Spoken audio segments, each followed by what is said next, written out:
Halo, selamat pagi semuanya. Kita bertemu lagi dalam pelajaran agama kelas 4. Kita hari ini belajar tentang aku membutuhkan orang lain. Jadi di sini Pak Wana tunjukkan satu gambar di mana kita itu saling membutuhkan satu dengan yang lainnya. Itu ya.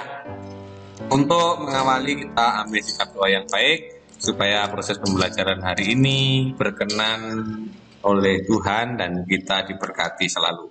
Kita ambil sikap doa yang baik.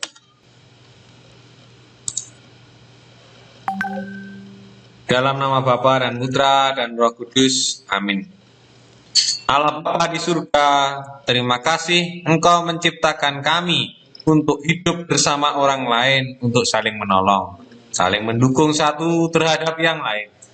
Semoga dalam pelajaran ini kami semakin memahami bahwa setiap hari kami terus membutuhkan sesama untuk mengembangkan diri, untuk lebih maju dan berkembang dalam hidup ini. Demi kemuliaan-Mu. Amin. Dalam nama Bapa dan Putra dan Roh Kudus. Amin. Anak-anak yang terkasih, ada satu kisah pengalaman bekerja sama dalam masyarakat. Kisah kehidupan nelayan Lamalera Lembata. Jadi di sini ada pasar barter. Jadi kalau kita mengingat barter adalah tukar menukar barang. Di sini ada pasar barter Wulandoni Lembata. Di Pulau Lembata, Provinsi Nusa Tenggara Timur ada sebuah desa nelayan tradisional bernama Desa Lamalera. Desa ini terkenal karena memiliki tradisi penangkapan ikan paus dengan menggunakan alat penangkapan tradisional, yaitu tempuling atau semacam tombak. Semua peralatan modern untuk penangkapan ikan paus tidak diperbolehkan.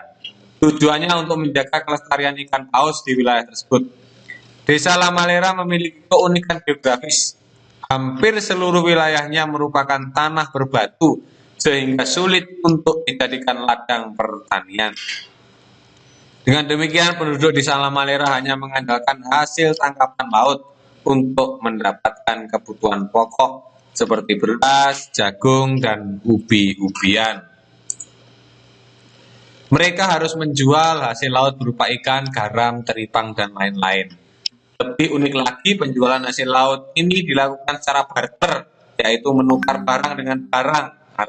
Artinya menukar ikan teripang dengan jagung, ubi-ubian, pisang, padi, serta hasil pertanian lainnya. Pasar barter ini berlokasi di sebuah desa di pantai selatan Lembata yang bernama Wulandoni. Maka pasar tersebut dikenal sebagai pasar barter Wulandoni.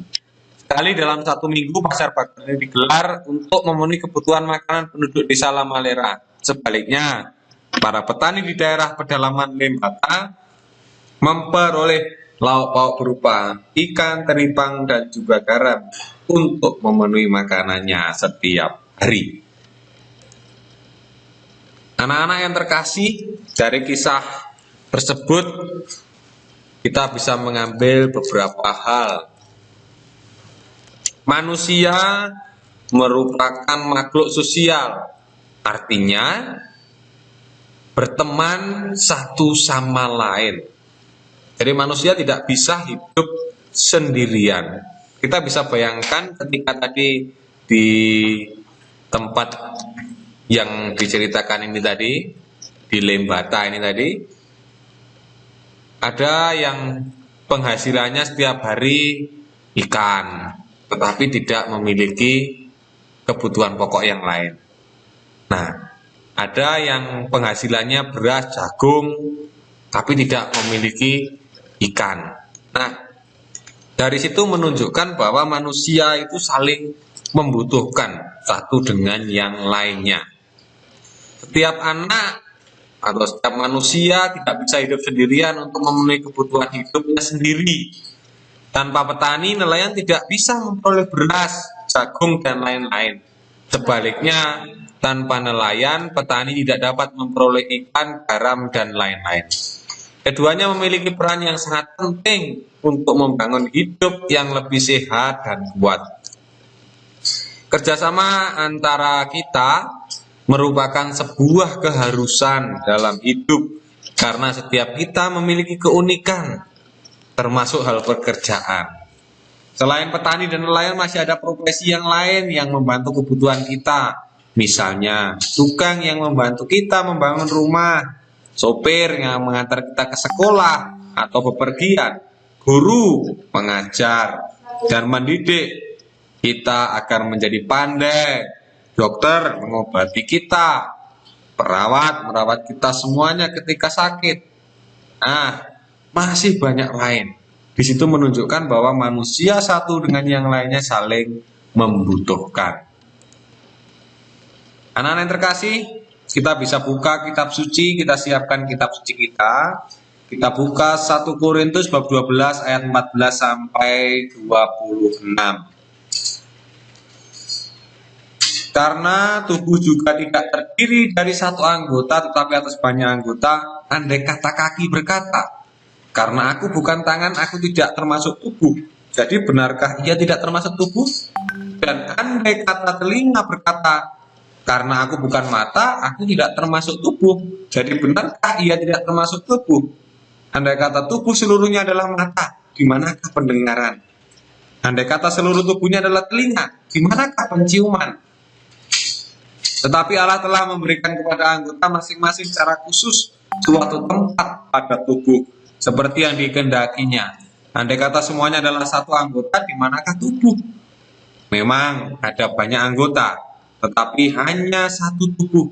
Jadi mata tidak dapat berkata kepada tangan, aku tidak membutuhkan engkau. Dan kepala tidak dapat berkata kepada kaki, aku tidak membutuhkan engkau. Malahan justru anggota-anggota tubuh yang nampaknya paling lemah yang paling dibutuhkan. Dan kepada anggota-anggota tubuh yang menurut pemandangan kita kurang terhormat, kita berikan penghormatan khusus. Dan terhadap anggota-anggota kita yang tidak elok, kita berikan perhatian khusus. Hal itu tidak dibutuhkan oleh anggota-anggota kita yang elok. Allah telah menyusun tubuh kita begitu rupa, sehingga kepada anggota-anggota yang kita muliakan, jadi sehingga kepada anggota-anggota yang tidak mulia diberikan penghormatan khusus, supaya jangan terjadi perpecahan dalam tubuh, tetapi supaya anggota-anggota yang berbeda itu saling memperhatikan. Jika satu anggota menderita, semua anggota turut menderita. Jika satu anggota dihormati, semua anggota turut bersukacita. Anak-anak yang terkasih, setiap anggota umat adalah suatu kesatuan atau satu kesatuan. Tidak bisa dipisahkan dari yang lain. Setiap anggota saling menghormati, saling menghargai, bahkan saling memuliakan agar tidak terjadi perpecahan antar anggota. Maka setiap anggota harus saling memperhatikan. Bila hubungan anggota harmonis, bersatu, penuh persaudaraan, maka jika ada yang sakit, yang lain dapat merasakan. Semua anggota harus bekerja sama untuk membangun hidup yang lebih baik. Dalam kerjasama itu, setiap pribadi akan semakin berkembang menjadi manusia utuh sebagaimana yang dikehendaki oleh Tuhan.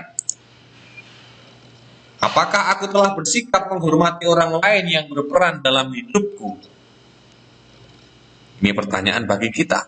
Apakah aku juga telah bekerja sama dengan teman-temanku di sekitarku? Kita jawab di dalam hati kita masing-masing. Anak-anak yang terkasih, kiranya melalui pembelajaran hari ini, kita benar-benar mau bekerja sama dengan teman-teman di sekitar kita, karena kita membutuhkan mereka. Dalam situasi seperti ini pun kita tetap bisa bekerja sama. Bekerja sama tidak harus ketemu, tetapi kita bisa berkomunikasi melalui alat komunikasi yang sekarang sudah canggih. Kita bisa menggunakan Google Meet, kita bisa menggunakan alat-alat komunikasi yang lainnya, WA, chat, dan lain sebagainya. Kita bisa video call. Nah, disitulah kita bisa menjalin komunikasi dan kerjasama dengan teman-teman di sekitar kita. Anak-anakku yang terkasih, demikian pelajaran agama hari ini. Kita akhiri kegiatan agama hari ini dengan berdoa. Anak-anak berdoa di dalam hatinya masing-masing. Mohonkan kepada Tuhan supaya kita semua mampu untuk bekerja sama dengan orang lain. Marilah kita ambil sikap doa yang baik. Dalam nama Bapa dan Putra dan Roh Kudus.